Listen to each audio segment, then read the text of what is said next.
Almost ಒಂದು 3 ವರ್ಷದ ಕನಸು ಇವಾಗ ರನ್ಸ್ ಆಗ್ತದೆ. ಫಸ್ಟ್ ಆಫ್ ಆಲ್ ಬಂದಿರೋ ಶಿವರಾಜ್ ಕುಮಾರ್ ಸರ್ಗೆ, ರವಿ ಸರ್ಗೆ ತುಂಬ ಥ್ಯಾಂಕ್ಸ್ ಸರ್. ಇನ್ನು ಮೀಡಿಯಾ ಮಿತ್ರರೆಲ್ಲರಿಗೂ ಥ್ಯಾಂಕ್ಸ್. ನಾವು ಇಂಡಸ್ಟ್ರಿಗೆ ಬರಬೇಕು ಅಂದ್ಕೊಂಡಾಗ ಅದೊಂದು ಕನಸು, ತುಂಬ ದೊಡ್ಡ ಕನಸು.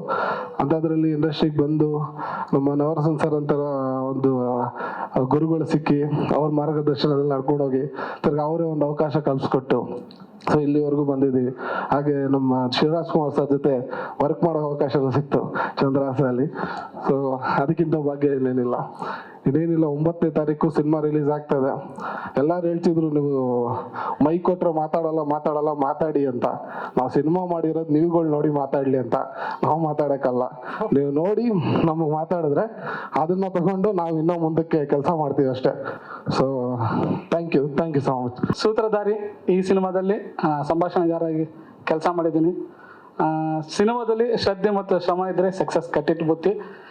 ಕೆಲವ್ರಿಗೆ ಅದೃಷ್ಟ ಬೇಕು, ನಾನು ಪುಣ್ಯ ಅನ್ಕೊಂಡಿದ್ದೀನಿ. ಯಾಕಂದರೆ ಶಿವಣ್ಣವರು ಒಂದು ದೊಡ್ಡ ಅಭಿಮಾನಿ, ಸಿನಿಮಾ ನೋಡ್ಕೊಂಡು ಬೆಳೆದವನು. ಆ್ಯಂಡ್ ರವಿ ಸರು ಶಿವಣ್ಣವ್ರ ಸಿನಿಮಾಗೆ ಅಂದರೆ ಒಂಥರ ಕಾಂಪಿಟೇಷನ್ ಇದ್ದಂಗೆ ನಮ್ಮ ಊರಲ್ಲಿ. ಆ್ಯಕ್ಚುಲಿ ಅಂದರೆ ಇವಾಗಿನ ಥರ ಫ್ಯಾನ್ಸ್ ಥರ ಆ ಟೈಪ್ ಅಲ್ಲ. ಈ ನಿಮ್ಮ ಅಣ್ಣನ ಸಿನಿಮಾ ಈ ಥರ ಓದ್ತಂದ್ರೆ ಓಕೆ ಫುಲ್ ಟಿಫನ್ ನಂದು. ಅಲ್ಲಿ ಏನು ವಿಶೇಷ ಆಗಿತ್ತಂದರೆ ರವಿ ಸರ್ ಸಿನಿಮಾದಲ್ಲಿ ನಮ್ಮ ಏರಿಯಾದಲ್ಲಿ 15 ಜನ ಫ್ಯಾನ್ಸ್. ಶಿವಣ್ಣವ್ರು ನಾನು ಒಬ್ಬನೇ ಅಲ್ಲಿ. ನಾನೇನಾದ್ರು ಸ್ವಲ್ಪ 15 ಜನಕ್ಕೆ ಟಿಫನ್ ಮಾಡಬೇಕು, ಬಟ್ ಶಿವಣ್ಣ ಹೇಗಾದ್ರೆ ಅವರೆಲ್ಲ ಒಬ್ಬೊಬ್ರು ನನಗೆ ಮಾಡಬೇಕು. ಇದು ಯಾಕೆ ಹೇಳ್ತೀನಿ ಅಂದರೆ ಒಂದು ಸಿನಿಮಾ ಅವಾಗ ಏನಪ್ಪ ಅಂತಂದರೆ ನಮ್ಮಣ್ಣ ನಿಮ್ಮಣ್ಣ ಅನ್ನೋಕ್ಕಿಂತ ಕನ್ನಡ ಸಿನಿಮಾ ಒಂದು ಎಂಟರ್ಟೈನ್ಮೆಂಟ್ ಅಂತ ನೋಡ್ತಿದ್ರು. ಬಟ್ ಇವಾಗ ಏನಾಗಿದೆ ಅಂದರೆ ಪ್ರತಿಯೊಬ್ಬರು ಇವತ್ತು ಎಲ್ಲ ಮೊಬೈಲ್ ಸಿಕ್ಕ ಲಾಸ್ಟ್ ನವರನ್ ಸರ್ ಹೇಳಿದ್ರು, ಇವತ್ತು ಸಿನಿಮಾ ತಲುಪಿಸೋದು ಎಷ್ಟು ಕಷ್ಟ ಆಗಿದೆ ಅಂದರೆ ನೀವು ಇವಾಗ ದೊಡ್ಡ ದೊಡ್ಡ ಚಾನಲ್ ನೋಡ್ಬೋದು. ಸಾಯಂಕಾಲ ಆದರೆ ಮುಂಚೆ ನಮಗೆ ಕನಸುಗಾರ, AK-47, ಪ್ರೀತ್ಸಿ ಅಂತ ಸಿನಿಮಾಗಳು ಬರ್ತಾ ಇದ್ವು. ಇವತ್ತು 6 ಗಂಟೆ ಆದರೆ ಸಾಕು. ಅದು ಪ್ರೈಮ್ ಟೈಮ್ ಅಂದರೆ ಸಾಯಂಕಾಲ ನಮ್ಮ ಹಳ್ಳಿ ಕಡೆ ನೋಡೋರು ಅಥವಾ ಎಲ್ಲ ಕಡೆನೂ ನೋಡೋದು. ಆ್ಯಕ್ಚುಲಿ ನಮ್ಮ ಸ್ಟಾರ್ಗಳ ಸಿನಿಮಾ ಬರ್ತಾ ಇದ್ವು. ಬಟ್ ಇವತ್ತೇನಪ್ಪ ಅಂದರೆ ಡಬ್ಬಿಂಗ್ ಸಿನಿಮಾಗಳು ಬಂದಿವೆ. ಬರೋದು ತಪ್ಪು ಅಂತ ಅಲ್ಲ ಹೇಳ್ತಿಲ್ಲ, ಬಟ್ ಅದನ್ನು ಪ್ರತಿಯೊಂದು ಒಂದು ಹೊಸ ಟೀಮ್ಗೂ ಆ ಥರ ಅವಕಾಶಗಳಿಗೆ ಸಿಕ್ಕರೆ ಚೆನ್ನಾಗಿರುತ್ತೆ. ನಮ್ಮ ಸೂತ್ರಧಾರಿಗೆ ನಿಮ್ಮೆಲ್ಲರೂ ಪ್ರೀತಿ ಪ್ರೋತ್ಸಾಹ ಇರಲಿ. ಇವತ್ತಿನ ಈ ಸಂಭ್ರಮ ಇಬ್ಬರು ದಿಗ್ಗಜರು, ಸುಮನಸ್ಸುಗಳು, ಅವರು ಯಾರು ಸಿಕ್ಕಿದ್ರು ಒಳ್ಳೇದಾಗ್ಲಿ ಅಂತಾರೆ. ಇಬ್ಬರು ಅಷ್ಟೇ ಸಾರು, ರವಿ ಸಾರು, ಶಿವಣ್ಣ. ಅವರಿಬ್ಬರ ಆಶೀರ್ವಾದ ನಮ್ಮ ಈ ಚಿತ್ರದ ಮೇಲೆ ಇರಲಿ. ಅದಕ್ಕೋಸ್ಕರನೇ ಅಷ್ಟು ದೂರದಿಂದ ಬಂದು ನಮ್ಗೆ ಆಶೀರ್ವಾದ ಮಾಡ್ತಾ ಇದ್ದಾರೆ. ಇದಕ್ಕಿಂತ ಭಾಗ್ಯ ನಮಗೆ ಬೇರೆ ಇಲ್ಲ. ನವರಸನ್ ಸಾರು ಅವ್ರು ಯಾವ ಸಿನಿಮಾ ಮಾಡಿದ್ರು ನಮ್ಮನ್ನ ಕರೀತಾರೆ. ನಮಸ್ಕಾರ ಸರ್. ಸ್ಕ್ರಿಪ್ಟಿಂದನೇ ಕೂರಿಸ್ಕೋತಾರೆ ಸಾಮಾನ್ಯ ನವರಸನ್ ಸರ್. ಫಸ್ಟ್ ಪಿಕ್ಚರಿಂದನು ರಮೇಶ್ ಅಣ್ಣ ಬಂದಿದ್ದಾರೆ ನಮಗೆ ಆಶೀರ್ವಾದ ಮಾಡೋಕ್ಕೆ. ಗೌಡ್ರಿಗೆ ನಮಸ್ಕಾರ. ನಿಮ್ಮೆಲ್ಲರ ಆಶೀರ್ವಾದ ಇರಲಿ. ಈ ಸಿನಿಮಾಗೆ ನಮ್ಮ ಕಿನಲ್ ಸಾರ್ ಅವರು ಸಂಭಾಷಣೆಗೆ ಒಂದು 4 ದಿನ ನಾವು ಅವ್ರ ಜೊತೆಲಿ ಕೂತಿದ್ವಿ. ಅವರು ದೊಡ್ಡ ದೊಡ್ಡ ಪಿಕ್ಚರ್ಗಳಿಗೆ ವರ್ಕ್ ಮಾಡ್ತಾ ಇದ್ದಾರೆ. ಈಗ ನಮ್ಮೆಲ್ಲರಿಗೂ ಆಶೀರ್ವಾದ ಮಾಡ್ತಾ ಇದ್ದಾರೆ ಈ ದೊಡ್ಡವರು. ಖುಷಿಯಾಗಿದೆ. ಬೇರೆ ಏನು ಮಾತಾಡೋದು ಬೇಡ. ನಿಮ್ಮೆಲ್ಲರ ಆಶೀರ್ವಾದ ನಮಗಿರಲಿ. 9ನೇ ತಾರೀಕು ಥಿಯೇಟ್ರಿಗೆ ಬಂದು ಸಿನಿಮಾ ನೋಡಿ ನಮ್ಗೆ ಆಶೀರ್ವಾದ ಮಾಡಿ. ನಮಸ್ಕಾರ. ಅವರೇ ನಾನು ಡ್ಯಾನ್ಸ್ ಕ್ಲಾಸ್ನ ಓಪನ್ ಮಾಡಬೇಕು ಅಂತ ಅವರ ಇದ್ರ ಮೈಲಾರಿ ಶೂಟಿಂಗಲ್ಲಿದ್ದರು. ಅವಾಗ ಕರ್ಕೊಂಡು ಗೋವಿಂದಣ್ಣನೆಲ್ಲ ಕೇಳಿ ರಿಕ್ವೆಸ್ಟ್ ಮಾಡಿ ಕರ್ಕೊಂಬಂದು ನಾನು ಡ್ಯಾನ್ಸ್ ಕ್ಲಾಸ್ ಓಪನ್ ಮಾಡಿದೆ. ನನಗೆ ಕಾಣದ ಗುರು ಅಂದರೆ ನನಗೆ ಅವ್ರ ಆಶೀರ್ವಾದನೇ. ನನಗೆ ಅವ್ರನ್ನ ನೋಡಿ ಬೆಳ್ಕೊಂಡು ನಾನು ಡ್ಯಾನ್ಸ್ ಕಲ್ತವನು. ನಮಗೆ ಅವಾಗ 100 ರೂಪಾಯಿ ಫೀಸ್ ಕೊಟ್ಟು ಡ್ಯಾನ್ಸ್ ಕಲಿಯೋಂಥ ಸ್ಟೇಜಲ್ಲಿ ಇರಲಿಲ್ಲ ನಾನು. ಅದಕ್ಕೆ ಅವತ್ತು ನಾವು ಟಿವಿನಲ್ಲಿ ನೋಡಿ ಶಿವಣ್ಣ ಅವ್ರದ್ದು 2v2v ಸಾಂಗ್ ಇರ್ಬೋದು. ಒಂದ್ಸತಿ ಒಂದು ಅವಕಾಶ ಸಿಕ್ತು ಬಜರಂಗಿ 2ನಲ್ಲಿ 2v2v ಸಾಂಗ್ ಶಿವಣ್ಣ ಎದುರುಗಡೆ ಮಾಡಿದೆ. ಬಟ್ ಅವತ್ತು ಮಾತಾಡ್ಸೋಕ್ಕಾಗಿಲ್ಲ. ಇವತ್ತು ಹೇಳೋಕ್ಕೆ ಅವಕಾಶ ಮಾಡಿಕೊಟ್ಟಿದ್ದಾರೆ. ಸೂತ್ರಧಾರಿ ಮೇ 9ಕ್ಕೆ ರಿಲೀಸ್ ಆಗ್ತಾ ಇದೆ. ಚಂದನ್ ಶೆಟ್ಟಿ ಅವರು ಹೊಸದಾಗಿ ಲಾಂಚ್ ಆಗ್ತಾ ಇರುವಂತಹ ಸಿನಿಮಾ. ತುಂಬ ಗುಡ್ ಹಾರ್ಟೆಡ್ ಪರ್ಸನ್ ಅಂತ ಹೇಳ್ಬೋದು ಚಂದನ್ ಶೆಟ್ಟಿ. ಸೊ ಅವ್ರ ಜೊತೆ ಕೆಲಸ ಮಾಡಿ ತುಂಬ ಖುಷಿ ಆಯಿತು. ಅವ್ರಿಗೆ ಒಳ್ಳೇದಾಗಬೇಕು. ಯಾಕೆಂದರೆ ಲಾಂಚ್ ಆಗ್ತಿದ್ದಾರೆ ಅಂತ ಹೇಳಿದಾಗ ತುಂಬ ಜನ ನಮ್ಮ ಕನ್ನಡ ಇಂಡಸ್ಟ್ರಿಯಲ್ಲಿ ಸಪೋರ್ಟ್ ಮಾಡ್ತಾರೆ. ಸೊ ಅದಕ್ಕೆ ಕಾರಣ ನವರಸನ್ ಸರ್. ಯಾಕೆಂದರೆ ಅವರು ನಮ್ಮ ಸಿನಿಮಾ ಫಸ್ಟ್ ಡೇಯಿಂದ ಪ್ರಮೋಷನ್ ವಿಷಯದಲ್ಲಿ ಒಂದೊಂದು ಸಿನಿಮಾನ ಪ್ರಮೋಷನಲ್ಲಿ ತುಂಬ ಪ್ರಾಬ್ಲಮ್ ಆಗುತ್ತೆ. ಸೊ ನಾನು ನೋಡ್ತಿರೋ ಪ್ರಕಾರ ಈ ಸಿನಿಮಾ ಪ್ರಮೋಷನಲ್ಲಿ ನವರಸನ್ ಸರ್ ತುಂಬಾ ಮುಂದೆ ನಿಂತು ಮಾಡ್ತಾ ಇದ್ದಾರೆ. ಸೊ ನಮ್ಗಳಿಗೆ ಇದೇ ಬೇಕಾಗಿರೋದು. ನಾವು ಸಿನಿಮಾ ಮಾಡ್ತೀವಿ, ಸಿನಿಮಾನ ಜನಗಳಿಗೆ ತಲುಪಿಸ್ಬೇಕು. ಸೊ ಆ ಥರದ್ರಲ್ಲಿ ನೋಡಿದರೆ ನಮ್ಮ ಸಿನಿಮಾಗೆ ತುಂಬ ಒಂದು ಬ್ಯಾಕ್ ಬೋನ್ ಆಗಿ ನಿಂತ್ಕೊಂಡಿದ್ದಾರೆ. ಸೊ ನೀವುಗಳು ಅಷ್ಟೇ ಮೀಡಿಯಾದವರು. ನಾವೇನೇ ಮಾಡಿದರೂ ಕೂಡ ಜನಗಳಿಗೆ ತಲುಪೋ ಹಾಗೆ ಮಾಡೋದು ನೀವುಗಳು. ಸೊ ನಿಮ್ಮೆಲ್ಲರಿಗೂ ಥ್ಯಾಂಕ್ ಯು ಸೋ ಮಚ್. ನಾನು ಕಂಡಂಥ 2 ಸೂತ್ರಧಾರಿಗಳು ಇಂಡಸ್ಟ್ರಿಯಲ್ಲಿ, ಯಾಕೆಂದರೆ ಒಂದು ಪ್ರೇಮಲೋಕದ ಇಂದ ಹಿಡಿದು ಒಂದು ಸೂತ್ರಧಾರಿ ಅಂದರೆ ಆ ಲೋಕಕ್ಕೆ ಸೂತ್ರಧಾರಿ ರವಿ ಸರ್ ಆದರೆ ಓಂಕಾರ ಹಿಡಿದು ಓಂ ಸಿನಿಮಾ ಮಾಡಿ ಓಂಕಾರ ಹಾಕಿದ್ದ ಶಿವಣ್ಣ, ಅದು ಈ ಥರ ಇಬ್ಬರು ಒಂದು ಲೆಜೆಂಡ್ಸು ಇವತ್ತು ನಮ್ಮ ಸಿನಿಮಾಗೆ. ಅದು ನಾನು ಏನು ಅಂದರೆ ಸ್ಪೆಷಲ್ ರಿಕ್ವೆಸ್ಟ್ ಮಾಡಿದೆ, ಯಾಕಂದರೆ ಪ್ರತಿಯೊಬ್ಬರು ನಟರಾಗ್ಬೋದು, ಒಂದು ಕಲಾವಿದರು ಯಾರೇ ಒಬ್ಬರು ಇಂಡಸ್ಟ್ರಿಗೆ ಮೊದಲನೇ ಹೆಜ್ಜೆ ಇಡುವಾಗ ಅದು ಲೈಫಲ್ಲಿ ತುಂಬ ಇಂಪಾರ್ಟೆಂಟ್ ಆಗಿರುತ್ತೆ.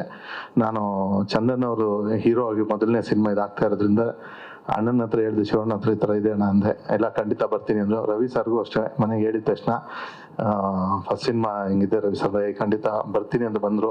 Thank you Ravi sir. ಯಾಕಂದರೆ ನಾನು ನಿಮ್ಮನ್ನು ಹೊಗಳೋಷ್ಟು ದೊಡ್ಡವನಲ್ಲ, ಬಟ್ ನಿಮ್ಮನ್ನು ನೋಡಿಕೊಂಡು ಬೆಳೆದಿರೋ ನಾನು. ಬಟ್ ನಿಮ್ಮ ಸಪೋರ್ಟು ಇವತ್ತು ತುಂಬ ಜಾಸ್ತಿ ಇದೆ. ಅಂದರೆ ನಮ್ಮ ಸಿನಿಮಾಗೆ ಮಾತ್ರ ಅಲ್ಲ, ನಮ್ಮ ಜರ್ನಿಯಲ್ಲಿ, ನನ್ನ ಜರ್ನಿಯಲ್ಲೂ ತುಂಬ ಸಪೋರ್ಟ್ ಇದೆ ನಿಮ್ಮದು.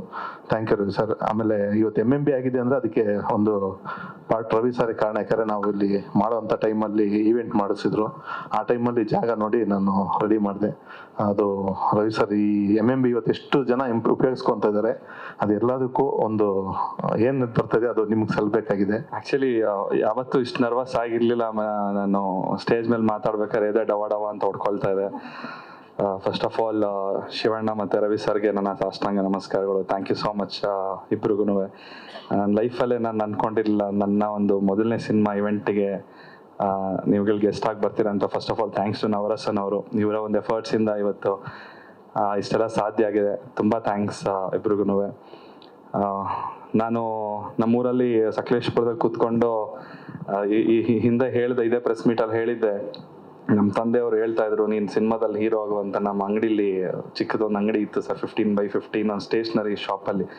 ಸೊ ಅವತ್ತು ನಾನು ನಂಬಿರಲಿಲ್ಲ ನಮ್ಮ ತಂದೆಯವರು ಹೇಳಿದ ಮಾತು.